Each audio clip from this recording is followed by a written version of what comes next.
ఇంకా మనకి వస్తాం. ఏ దేశానికి పోయినా, అమెరికాకు పోయినా, ఆస్ట్రేలియాకు పోయినా, ఆఫ్రికాకు పోయినా, స్విట్జర్లాండ్కి పోయినా, ఎక్కడ ఫాస్ట్ లొకాలిటీ ఉంటే అక్కడికి పోతే అక్కడ ఇండియన్ ఉంటాడు, అందులో 30 శాతం తెలుగు వాళ్ళు ఉంటారు. అంటే ఎన్ని 20 సంవత్సరాలు 25 ఏళ్ళు సాధించాం. ఇది సాధించామంటే ఆ రోజు భారతదేశంలో ఆర్థిక సమస్యలు వచ్చిన తర్వాత టెక్నాలజీని అందిపుచ్చుకున్నాం, ఐటీని అందిపుచ్చుకున్నాం. అందిపుచ్చుకున్న తర్వాత అంచెలంచెలుగా ముందుకు పోయి ఈరోజు ఆర్టిఫిషియల్ ఇంటెలిజెన్స్ వచ్చేసే పరిస్థితి వచ్చాం. భారతీయులు మన బెస్ట్ ఆంటర్ప్రెన్యూర్స్గా తయారయ్యారు. అదే సమయంలో చూస్తే రాబోయే రోజుల్లో కార్పొరేట్ గవర్నెన్స్, పబ్లిక్ గవర్నెన్స్లో భారతీయులు పెద్దగా రాణిస్తారు. సర్వీస్ ఎకానమీలో భారతీయ సేవలు ప్రపంచానికి అవసరం. ప్రపంచం మొత్తం కూడా యాక్సెప్ట్ చేసే ఓన్లీ మన కమ్యూనిటీ ఇండియన్ కమ్యూనిటీ, అందులో అగ్రస్థానంలో తెలుగు జాతి. అందుకే ఇవన్నీ గుర్తుపెట్టుకొని నేను ఒక ఇది పెట్టుకున్నాను. 2047కి నా ఆలోచన, నా విజన్, నా కమిట్మెంట్ తెలుగు జాతి ప్రపంచంలో నిలబడంగా ఉండాలి.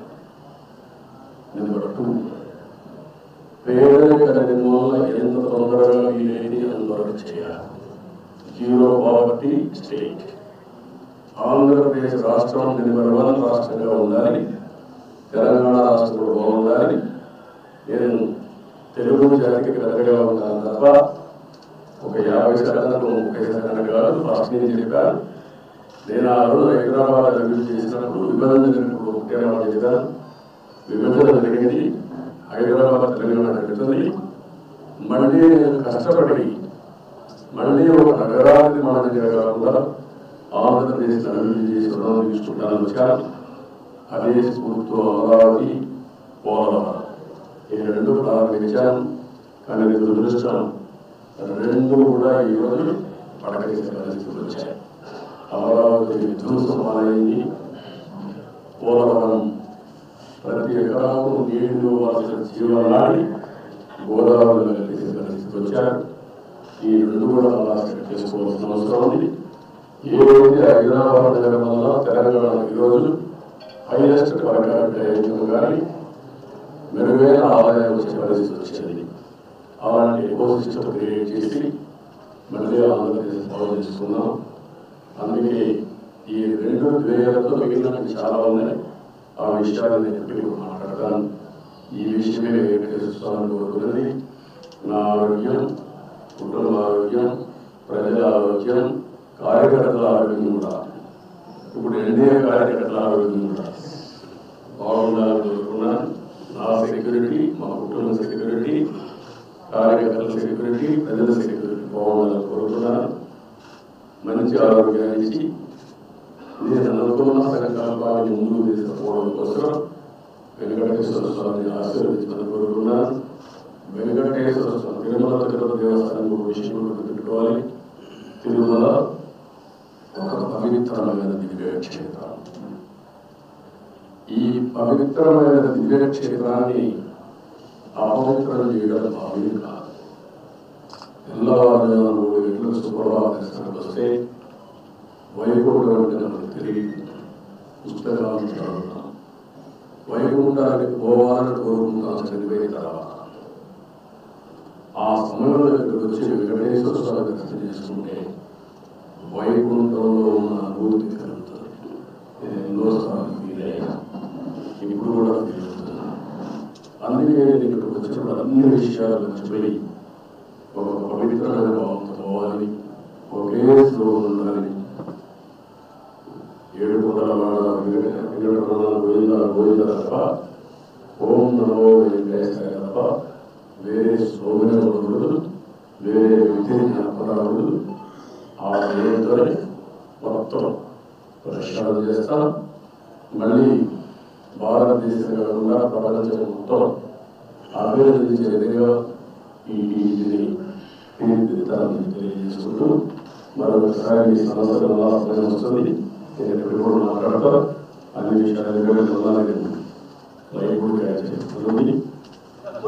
Just a couple of questions. Sir, Raksha TDP government questions, but the chairman has resigned, board has resigned, he was gone on leave. Can we expect the releasing of complete TDP? No, what I say is only one day. Now made this movie. Yesterday is sharing this dance.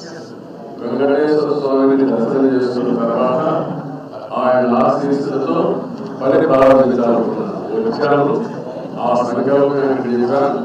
ఇక్కడి నుంచి ఎక్కడ ఏ విధంగా పనులు చేస్తాం మీరే చూస్తారు. అవన్నీ సాయంత్రం పెట్టడం మీరే చూస్తారు.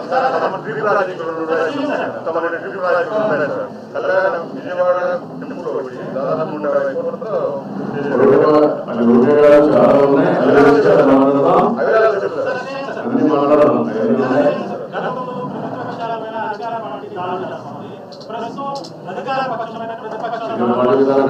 అవన్నీ మీరేమంటున్నారంటే మీరు ఇంకా మైండ్ మారాలి. కొందరు దొంగలే దొంగ దొంగ అలాంటి వారికి సమాధానం పరిపాలన ఏంటంటే చేసి చూపించిన వాడిని, ముఠా నాయకులను చూపిస్తామని, సంఘ మిత్రులను చేస్తున్నామని, రౌడీ లేకుండా చేస్తున్నామని, కమ్యూనల్ వైలెన్స్ కంట్రోల్ చేశాను, తీవ్రవాద పోరాటనే ప్రారంభించుకున్నాను. అదే మరి రాజకీయ ముస్లింలు నేరస్తులు ఆ విషయం గుర్తుపెట్టుకుని నేను ఉండే చెప్తున్నా, ఎవరైనా సరే నేరాలు చేసి వేరే వాళ్ళ తప్పించుకోనుకుంటున్నారు.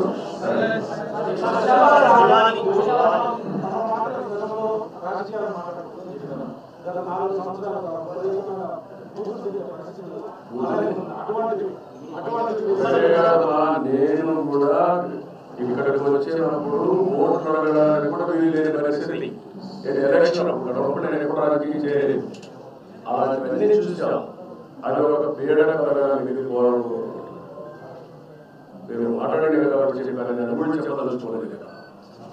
ఎవరైనా సరే నేరస్తులు నేరం వేరే వాళ్ళ మీద వేయడానికి ముందుగానే ఎలిమి క్రియేట్ చేయడం, అలాంటి మొత్తం నా దగ్గర జరగదు. దీంట్లో ఎవరైనా సరే నేరస్తులని నేరస్తులుగానే చూస్తా. రాజకీయ ముసుగులో కూడా వీళ్ళు నేరాలు చేయాలని కుదరదు.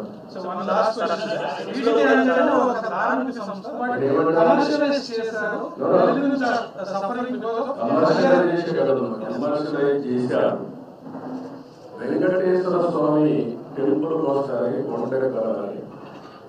ఏంటంటే మీకు పవిత్రమైన భావం రావాలి. ఈ పవిత్రమైన భావం రావాలంటే ఇక్కడ అడుగు అడుగున ఆ పవిత్రమైన భావం రావాలంటే ఆ మూమెంట్ కలగాలి, నీరుగా ఉండాలి, భోజనం కూడా ప్రసాదం కూడా నీట్గా ఉండాలి, విపరీతమైన నీటి పెంచకూడదు.